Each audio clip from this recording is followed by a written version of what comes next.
সোজা আসবে।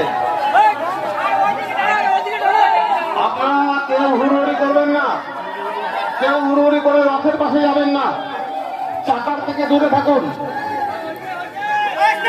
আস্তে আস্তে আস্তে।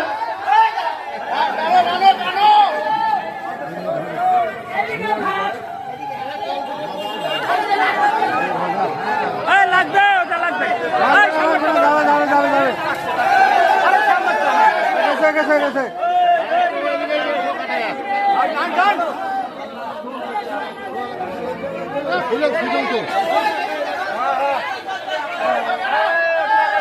ভালো ভালো।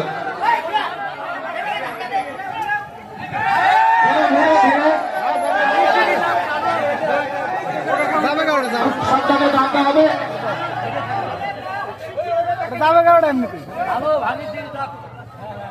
আমাদের রথ টানা হয়ে গেলে আমরা প্রসাদ বিতরণ করব।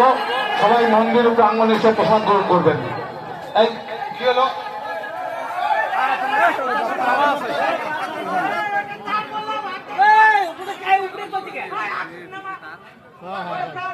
হ্যালো হ্যালো, রশিটাকে একটু তুলে দেবে সামনের তারটাকে।